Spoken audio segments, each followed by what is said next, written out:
Good evening, Cherries and all football fans. We are live.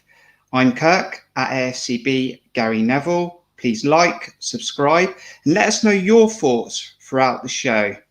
This is a Gaffer's press review. But before we do that, I'd like to do a big shout out to Steve Butler and the Ugandan Cherries. And if you haven't seen already on Twitter over the weekend, that their football team made the semi-finals, and that is a massive achievement. Head over to Twitter to look at Steve Butler and the Ugandan Cherries Twitter for some amazing images. Now, in this feature, what we'll be looking at on a regular basis is JT's press reviews as he prepares the team for the upcoming matches. And to help me do this on this show, I have a guest, AFC Bournemouth fan, and a regular on Back of the Net free-for-alls, John. How are you, John? I'm doing good, thank you. Thanks for having me, Kirk. I feel like Kilkenny or Dennis coming off the bench for my one shot at the regular spot at the starting 11. And if you're not a follower already of John, follow him on Twitter, and you can see the Twitter handle on the screen right now, at John Spark AFCB. I always enjoy what John has to say, so for more Bournemouth interaction, especially on match day, definitely follow John. Now, just in the last few minutes, we've had the FA Cup draw. So we've been drawn against Crawley in the fourth round at home. That is a return for Lee Bradbury. So just briefly, what's your thoughts on the FA Cup draw and how we got on against Oldham on Saturday? Yeah, well, I suppose the Oldham game first, it was just fantastic to get through, first and foremost. I'm sure, like a lot of people, wasn't overly happy with the first half performance, but a little tactical tweak with Gosling unfortunately going off, and we seemed to just go up a couple of gears and score a few goals at will. It was, I could practically hear the "we score when we want" chant coming out when the third and fourth went in. So, yeah, really pleased to get through. And considering who we could have facing a League Two team at home is a fantastic draw for us in the fourth round. And quite a narrative as well with the manager and assistant manager, John Yems and Lee Bradbury, coming back to face their old employers. And there's an interview with John Yems from the Mirror. If you just look up John Yems Bournemouth, you'll find it, about how he suffered from depression and was in a very bad spot when he was sacked by AFC Bournemouth, let go of in AFC Bournemouth in 2018. And I don't think Lee Bradbury left on particularly good terms either. So there's a bit of a revenge plot possibly going on when Crawley come to town, and that will be really interesting to see the kind of interviews that happen beforehand and whether there's any fireworks that happen on the benches. And Crawley, massive upset of the weekend, beating Leeds. They couldn't do it again, could they, John? Definitely not. Of course not. No, they definitely could. And as Bournemouth fans, we're used to not necessarily turning up against weaker sides. I mean, Millwall is a case in point from a few years back, and there have been plenty of other occasions as well. So, we've definitely got the strongest side and the better team, but it's what happens on the day, and we're overwhelming favourites, but probably Leeds were as well. So we need to make sure that we do our best to get onto the fifth round, which would unfortunately, if we get through, give us an away tie against either Fulham or Burnley, which most people probably will think, VAR will be involved again. So we really wanted to avoid that ideally, but if you get that far in the cup, it's going to happen eventually. Yeah, I don't want to think about that at all. So I'll tell you what, let's move on swiftly. So let's look at this preview today. So earlier on today, JT provided his press conference ahead of Millwall, and he was asked questions about player availability, how the team were getting on in training since Saturday, and how he was preparing for Millwall. What was your thoughts on that press conference this morning or this afternoon? Yeah, there wasn't a hell of a lot that we probably didn't already know. It was nice to hear that Danjuma has gotten himself back to a little bit of training, and the fact that Stacey and Carter Vickers came through the match unscathed. I think based on Adam Smith's performances recently, a lot of people will be very happy that Stacey's fit and raring to go. And Carter Vickers really impressed me in the game where we weren't necessarily on the ball in the first half. He was there to clear up every time it came near him, and he looks very capable of someone to come straight into the 11 if we need him to. Yeah, other than that, it's just nice to hear there's a good mood in the squad. I would expect them to be pretty cheerful given the results recently and the recent win. But yeah, just a nice summation of how we're doing. And there's a good mention there, because I think it was just getting minutes on the board for Cameron Carter-Vickers and for Jack Stacey. But actually, I think they might be knocking on the door today, actually wanting to start again, because they come through the game pretty well and they still look fit after the game.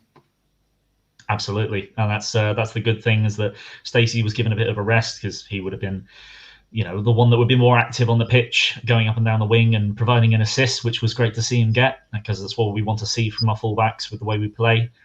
And Carter Vickers making the full 90 was fantastic. So great to get some match fitness for those two. Yeah, absolutely. And a quick mention for Dom Solanke and Asmir Begovic, who have been voted for potential players of the month. And if I was to press you, who would you particularly give it to if it was up to you?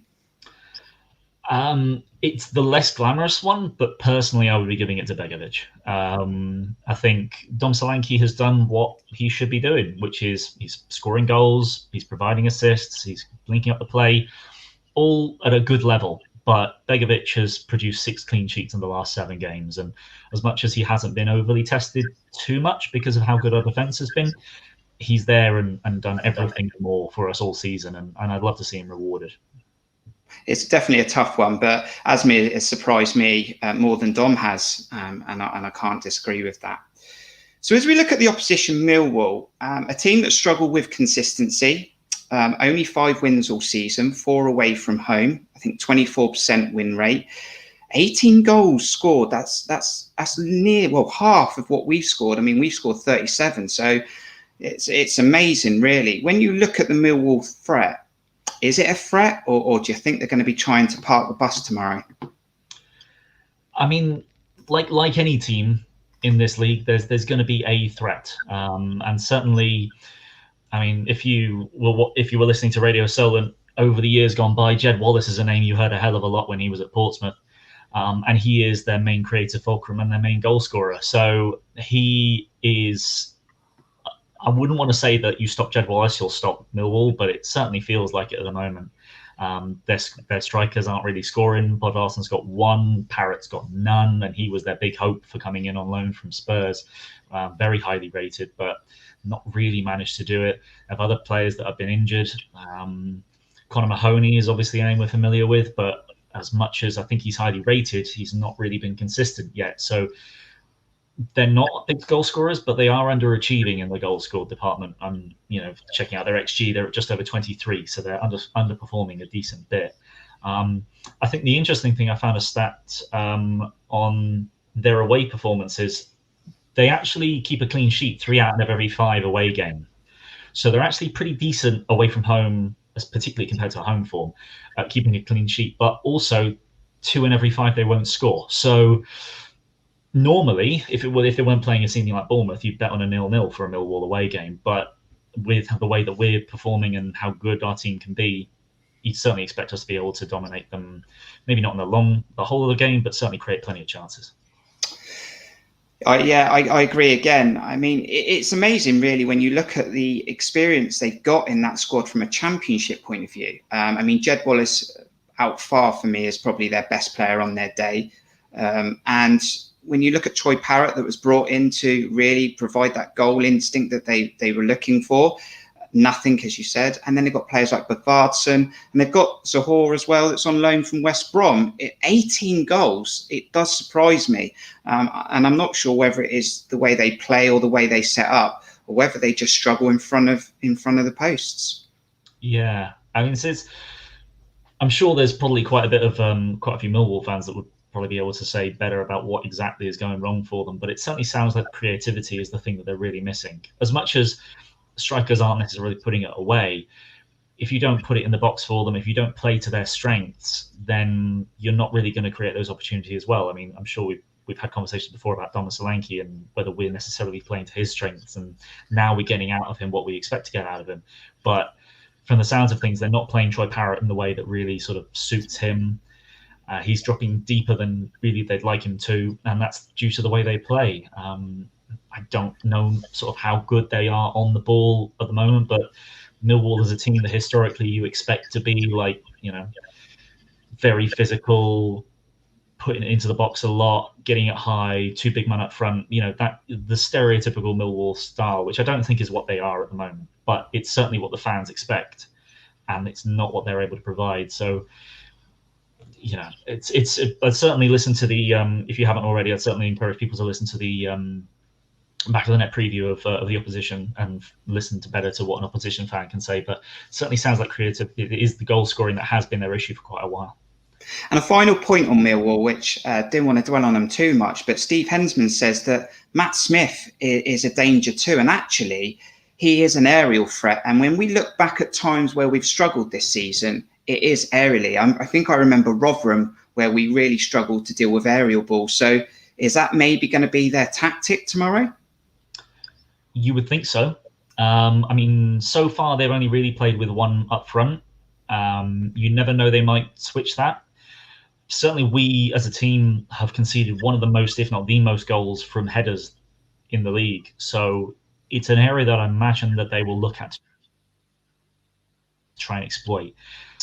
A typically strong defensive performance from the likes of Steve Cook and Jack Simpson. If he plays, you'd imagine he's a player that they will target to try and get someone like Matt Smith or Bodvarsson or even Zahor, if he plays, to really sort of sit on him and try and get the dominance in the air.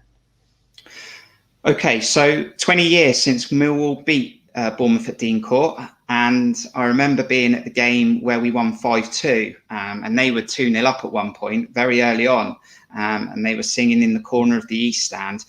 Turned very quickly, and then I remember in the second half, Lewis Grabban, I think, got the fourth, and he wound them up big time. And I tell you what, I've never, ever left a football match early in my life, but I had my boy Owen with me at the time. I can't remember how old he was, but it was getting a little bit nasty in the corner when Brett Pittman put the fifth away from the penalty spot. And they were sort of scruffling with the stewards, and I thought, do you know what? Let's be done. 5-2, I'm happy with that. And we left. That was the only time I've ever left early. But do you remember that game?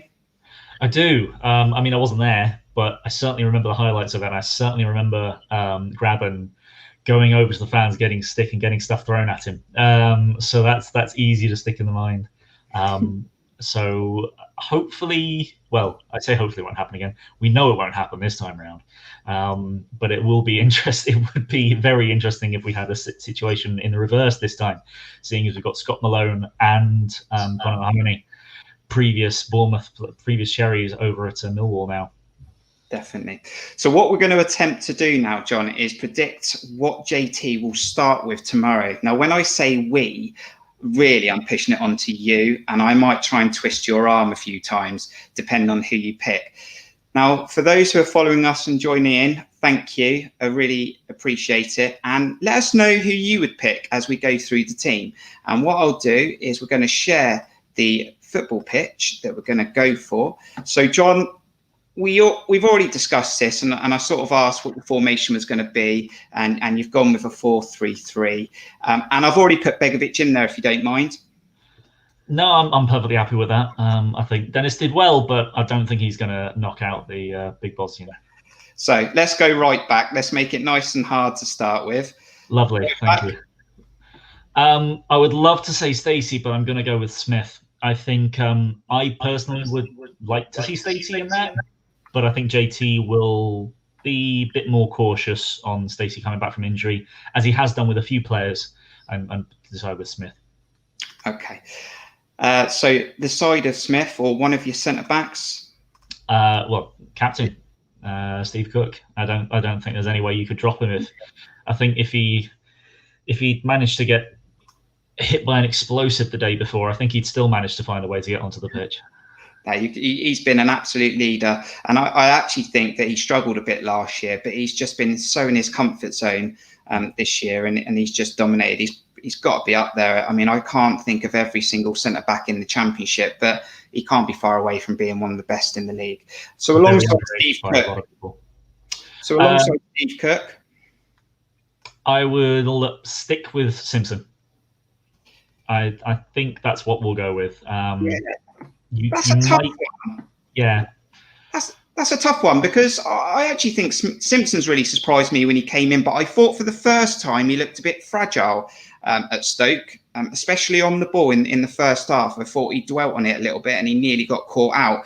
He sort of recovered in the second half, be a bit stronger, but he probably does deserve another shot. So I'd probably agree with you there. I think so. I think I got into a bit of a debate with someone online about someone who didn't really rate Simpson that much, saying that he'd done his job and, as soon as he makes a mistake, then he's not doing well enough. And I just think that he had basically 5 pretty much flawless games. I think making a bit of a mistake at the start of the Stoke game, I'm okay with how he's doing, and I think he gets the nod ahead of Kelly for now. Brilliant. So left back, Rico or Kelly? I'm going to go with Rico. I think with Kelly having recently left the squad for the cup game, it's better not to risk him too much. Kelly will find his way on the bench, I'm sure. Brilliant. So we're going to go into now CDM, holding midfielder. Offerball. No, it's Lewis Cook. Obviously Lewis Cook. The general, I think, as you've called him so far. I mean, he is top 5 in the league for me. I call him the battery, because if the battery doesn't start, nothing else around the vehicle or the components work. So without Lewis Cook, I think Lewis Cook makes makes the rest of the team happen. So and he's got to be. There's a few players that can probably put themselves in the position of being the player of the season, but he's got to be right up there at the moment. I think for me, he's my current player of the season. Brilliant. So just ahead of Cook, left or right? Go left. I'm not sure which side he would be, but I'm guessing it's that one. It's Billing. Personally, I'm going to be keeping Billing in the team. I think he deserves it. I don't think he's really put a foot wrong much in the past few months. He doesn't deserve to be dropped. Yeah, I've always had an issue with Billing in regards to consistency. He's always had a good game in him, but for the first time, he's put in 2 or 3 games together. I'm seeing him run a lot more. I'm seeing more effort. So I'm not going to disagree with that. And I'm happy to have him in that team. And JT, there's a good chance JT will pick him, which is what we're looking at. So alongside Billing, is it going to be Lerma? It is our Colombian enforcer. It certainly is. Do you think Lerma struggled the last few games potentially? I don't know, because he looks tired or... I agree with you. I think I'm not entirely sure why. I'm not entirely sure what it is, but he's not necessarily been the most involved. He's not been sort of picking those spots that he did at the start of the season where he'd just drift in and fire one and low into the corner off Solanke. And he's not the kind of player that's necessarily going to pass the ball into the channel the way that a Cook or a Brooks will. And I just feel as though he's maybe just struggling to find exactly where he needs to be at times. But hopefully it's just a bit of tiredness and he'll get back there. Fantastic. So ahead of the midfield, we're looking at 2 players behind the striker. So who's your first player? Probably to the right. I'm going to go with Brooksy. I think it's the best chance. But he's probably still the most highly rated player in the squad, and on his day, he really can just completely turn a game. I've been quite disappointed with how well he's played in a number of games recently. I think he just hasn't necessarily got himself involved in the way that we'd like him to. But that's partly probably because the opposition has double marked him. So I don't know. It was much better over the last couple of games, but I'd like to see that consistency come back. And do you think these are one of the games or types of games that Brooks potentially gets a little bit frustrated in, because where they have the sort of tight banks of 4 and it really needs that intricate pass to break through, when it doesn't come off, do you think he gets frustrated in games like this? I think so. I think that's an element of it. And I think it might have been you that mentioned it on Twitter as well, that Brooksy got a little bit frustrated when he was getting fouled a few times in the previous games. And I do think that I'm not sure whether he's sort of like bought into his hype or whether it's sort of influences elsewhere, but I do feel as though he knows he's good now. Like before, when he first came into the Bournemouth squad, it was a bit like, this is all new, this is all fantastic, I'm in the Premier League, and oh my God, everything's fantastic. And now it's a bit like, no, I should be winning these games. I should be running these games. And when he doesn't, he gets frustrated. And I think that might be it. I don't know if it's just a thought, but that might be it. Yeah. So alongside Brooks, who are you going for? And the man. I think a lot of people maybe previously would have not really seen him as one of the first names on the team sheet at the moment. And although he wasn't really involved very much in Stoke apart from the goal, he's just become so crucial to this team. And I really think that he's one of the first names on the sheet, on the team sheet now for JT. It doesn't matter where he plays him, left wing back, number 8, number 11. He needs to be in there because he really just can produce a goal at any moment. And it's really nice to see him to sort of actually start scoring regularly and make sure, and he's not being injured as well, which has obviously been a huge problem. He's become such a versatile player for us, and I called it quite a while ago that I felt for some random reason that he was going to play a wing back role when we needed him, and he did, and he didn't look out of place. And the thing with Stanislas is he'll do that work that some players don't want to do. He's got that class. The goals he scored. He's played that midfield role when we've needed him to as well. So, and I've been really surprised how many games we've got out of him in a championship. Yeah. So, more of that to come for me. And the striker up top, the other PFA Player of the Month nominee, Solanke. Yeah, I'm sure I'm not alone in saying that I'd like to see more of Surridge, and I'd also like to see more of Anthony as well. But Solanke is the main man for the squad. And as much as King has produced a goal, over 2 goals and an assist in the last game, Solanke will always be first up top at number 9 at the moment. Yeah. And it's time for Solanke to kick on now as we enter the second half of the season. Time for him to start aiming for that 20 goal. And I really want him to get 2 games in a row. I know he's got a score maybe on tomorrow. And then if he gets that 2 games in a row against Luton, we can put that stat to bed. Now, in the chat, some are questioning that maybe Lloyd Kelly is a bit of a strange one not being picked. The only reason I would say no Kelly for now is because of the thigh strain that he got before the cup game. And it's a quick turnaround. It's only 3 days. So we're told he's fit and there's no issues there, but I would be reluctant to start someone that had to pull out of a previous squad with an injury. He'll be on the bench, I'm sure, but I'm just thinking in JT's mind, he's probably not going to risk it, someone with an injury. I think it looks like Liam Humby's agreed with you as well. Spot on. So that's 100% record there for you. Not bad. Absolutely. Well, the only other thing I'd potentially look at that team is I assume we're going to come up against a physical matchup tomorrow. And that Brooks one does worry me a bit because if they do double up on him, he can sometimes be a little bit non-existent. But I'm hoping his class can come through. But would you predict a sort of physical game tomorrow? Oh, yeah, I would definitely expect a physical game. The interesting thing was looking through Millwall's last several games. Obviously, the interesting fact is they've only won 1 in the last 13, which is not great from their perspective. In the league, of course, they did beat Boreham Wood on the weekend. But they have occasionally played with a back 3, played with a 3-4-3, and they've also more so played a 4-2-3-1. I'd be interested to see sort of how we all play differently depending on what they produce, and also whether they look to try and match up with us a bit more depending on the formation. I would certainly expect physicality, definitely. But with playing a 3-man midfield, I expect us to dominate the ball quite heavily. And as such, we should, with our quality, generate chances from out of that, whether it's through Brooks or through Stanislas or through Lewis Cook. Could be anyone. We've got enough out of that front 6 and even the fullbacks bombing on to really make something happen in the game. Okay there, John. With the game pretty much 24 hours away at Vitality Stadium, streamed on AFC Bournemouth TV live, what's your score prediction for tomorrow? I'm going to go with 2-0.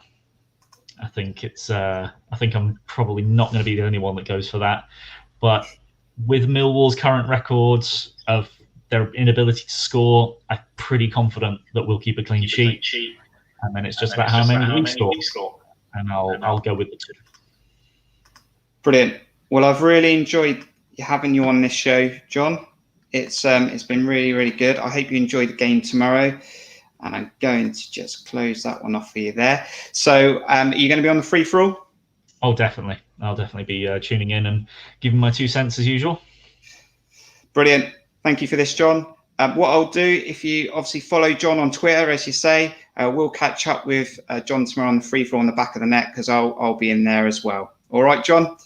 Brilliant. Thanks for having me on. No, thank you, John. So that doesn't have to be the end of the AFCB content for you. Over on Back of the Net, there's plenty more Bournemouth videos for you to enjoy, including the opposition preview with Craig. That's really interesting watch. And I was really interested to hear about some of the players and the struggling times they're having this season. Tomorrow, we are live on Twitter at 7 o'clock for live lineups announced. We are also back on Friday with another preview as we look ahead to Luton. If you like this video, thank you for everyone who joined in. Please like, comment and subscribe.